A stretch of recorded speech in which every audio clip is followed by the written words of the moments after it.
Isso aqui é frio mesmo. Porto Alegre não tá muito fácil nesse inverno, não. Tá muito frio, né? Fim de semana, inclusive, caiu neve em Gramado, São José dos Ausentes, em vários municípios da Serra Gaúcha, né? Neve mesmo, de verdade. Nada de espesso, nada parecido com o que se vê na Europa e nos Estados Unidos, mas frio aqui, gauchada diz, isso aqui é frio de renguear Cusco, ou de repartir o bigode, como digo eu. Enfim, bom, mas não é sobre o frio que eu quero falar aqui com vocês. Eu só estava explicando por que eu estou vestido dessa maneira aqui. Eu não gosto de ligar ar-condicionado na minha sala também, de modo que eu convivo com o frio aqui, apesar das artrites todas nessa idade, né?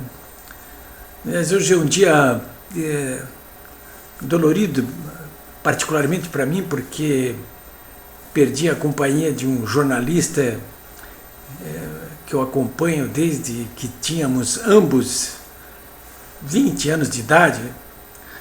Era 1964, quando eu estava trabalhando meio assim, meio outside em jornalismo, né, com 20 anos.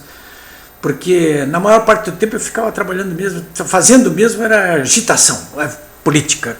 Era líder estudantil, fui presidente da União Brasileira de Estudantes Secundários, ali em 64, exatamente 64. Né? E aí fui me exilar no Uruguai. Em 64 ainda não tinha Operação Bandeirantes, os presos políticos ainda podiam sentar na frente dos coronéis do Exército e dos delegados da DOPS e até discutir com eles em 64. Né? A coisa ficou feia mesmo da Operação Bandeirantes em 67. A partir dali a coisa engrossou, mas em 64 não estava assim não, 64 não era assim. Enfim, e eu fui me exilar no Uruguai, porque o pessoal queria me prender. E até o exílio era uma brincadeira, porque eu fiquei exilado no município de Rivera, no Uruguai, imagine. Então, eu estava exilado lá na casa de um jornalista amigo em Rivera, no Uruguai, e durante o dia eu trabalhava no jornal A Plateia.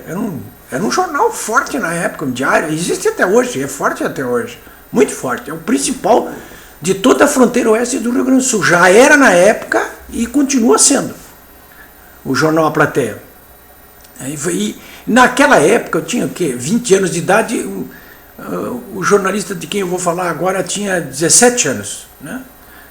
Mas já era uma geração que estava se formando ali, né? O jornalista a que eu estou me referindo é o Danilo Ucha, que morreu nesta quarta-feira, agora dia 20 de julho, né?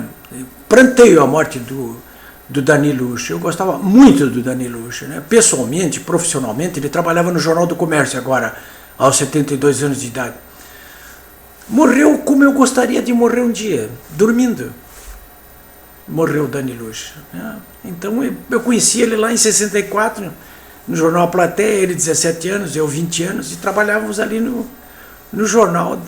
Quer dizer, eu estava exilado durante o dia em Rivera. É uma cidade gêmea, para quem não conhece, Rivera, Uruguai, é uma cidade de gêmeo. Você atravessa a Avenida Sarandi ali e está no Brasil ou está no Uruguai. Então a gente fica... Eu queria mais me proteger, era de noite, porque eu tinha medo de ser preso mesmo, era de noite, né? Aquilo ali é aquele jornal, naquela época ali, do Toscano, figura legendária do jornalismo aqui do Rio Grande do Sul. Aquela geração ali formou gente assim, do tipo do Danilo Ucha, do jornalista Kenny Braga, do jornalista Elmar Bones. Também como administrador ali, o Glênio Lemos, que veio a ser prefeito, inclusive, de Livramento, né?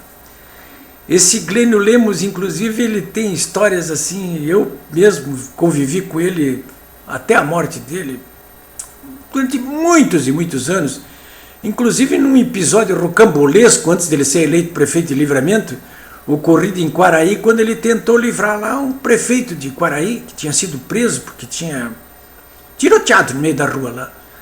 E ele ia ser cassado pela Câmara de Vereadores, e o Glênio Lemos, que era um homem muito valente, foi lá defender o amigo dele em Quaraí, que fica perto de Livramento. E foi na sessão da Câmara, né? Ele ia ser cassado mesmo pela Câmara.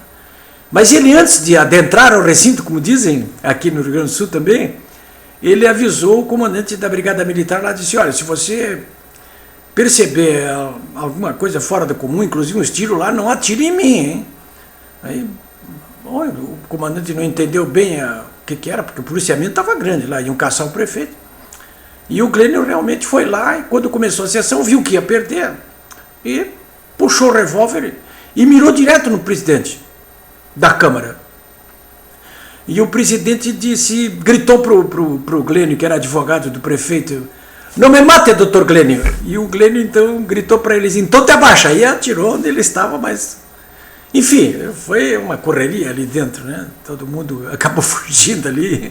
E o Glênio não matou ninguém, né? Mas o prefeito não foi caçado, mas foi preso. E o Glênio também foi preso, né?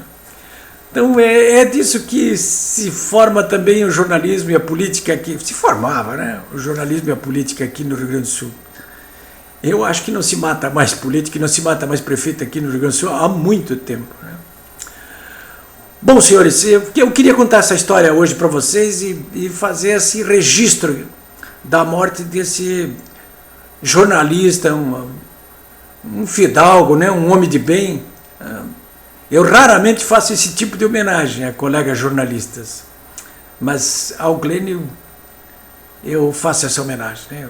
Eu tinha também prometido que nunca mais iria a velório de ninguém. Eu não saía mais de velório.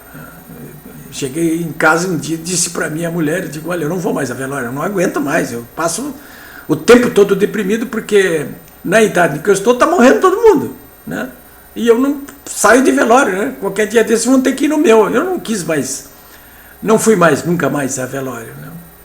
Então essa conversa hoje com vocês é um pouquinho diferente, mas eu achei que tinha que falar isso aqui para vocês, né? Isso faz parte da nossa vida também, não é só trazer notícias sobre o PT, o mensalão, essa coja de bandidos aí que está infelicitando a nossa vida, né? E esses parece que não morrem, só morre gente boa pelo jeito. Eu volto amanhã.